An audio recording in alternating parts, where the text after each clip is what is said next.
Hi friends, welcome back to my channel Daya Kanaka lifestyle. இன்னைக்கு video பார்த்துடலாமா? இந்த கூடை வந்து என்ன அளவுங்கிறது எல்லாமே கிளியராக சொல்லிடுறேன். மெயினாக இந்த கூடை வந்து ஹேண்ட்பேக் மாடலுக்கு நான் ரெடி பண்ணிகிட்ருக்கேன். ஆல்ரெடி ஒரு வீடியோ போட்டிருக்கேன். ஏணிப்படி முடிச்சு எப்படி போடுறதுங்கிறத சொல்லி கொடுத்துட்டேன். இப்போ பார்த்தீங்கன்னா நான் வந்து இது 9 அடி எடுத்திருக்கேன். 9 அடி எடுத்து இந்த கூடையெல்லாம் போட்டு முடிச்சாச்சு.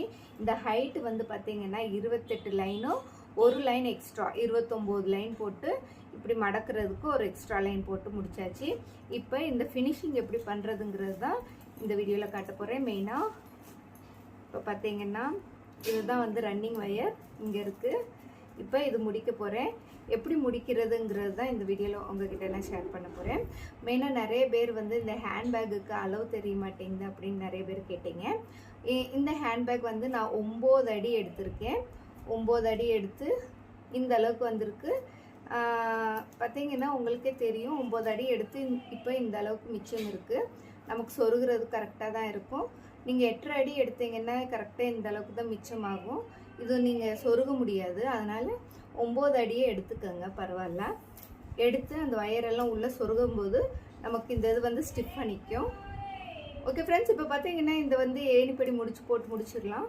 லாஸ்ட் அண்ட் ஃபைனல் ஏணிப்படி முடிச்சு போட்டுட்டு நம்ம வயரை கட் பண்ணிவிட்டு உள்ளே சொருகிறது தான். சரி, அதை அப்படியே ஒரு வீடியோ எடுத்துடலாம் அப்படின்ட்டு தான் பண்ணிகிட்ருக்கேன். ஃப்ரெண்ட்ஸ், உங்களுக்கு வீடியோவில் கிளியராக தெரியுதுன்னு நினைக்கிறேன். பாருங்கள், இதுக்குள்ளே இன்சர்ட் பண்ணிக்கோங்க. இன்சர்ட் பண்ணிவிட்டு இது வந்து இதுக்குள்ளே சொருகிருங்க. சொருகிட்டு இதை இப்படியே டைட் பண்ணிடுங்க, அவ்வளோதான். அப்புறம் பின்னாடி இருக்கிற இந்த ரன்னிங் வயரை டைட் பண்ணிக்கலாம்.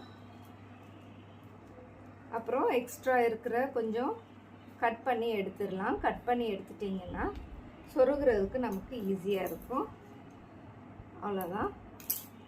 ஓகே ஃப்ரெண்ட்ஸ், இப்போ இங்கேருந்து நம்ம என்ன பண்ணணும்னா பின்னாடி கொடுத்து சொருகிடலாம். சொருகிட்டு இது எல்லாமே வந்து சொருகிறது தான். இப்போ இதில் வந்து எப்படி சொருகிறேங்கிறதையும் பார்த்துருங்க. இப்போ ஒரே மாதிரி லைன் வந்துருச்சு. ஒரு லைன் விட்டுட்டு 2வது லைன் அப்படின்னா 3வது லைன்லேருந்து நீங்கள் சொருகணும். இந்த மாதிரி சொருகிட்டே வந்துடுங்க. உங்களுக்கு கூடையோட ஃபினிஷிங் சூப்பராக வரும். ஏற்கனவே எல்லாருக்குமே தெரிஞ்சது தான். ஏணிப்படி முடிச்சு போட்டு நீங்கள் எப்படி ஃபினிஷ் பண்ணணுங்கிறது தான் இந்த வீடியோவில் நான் காட்டியிருக்கேன், வேற ஒன்றும் இல்லை. ஓகே.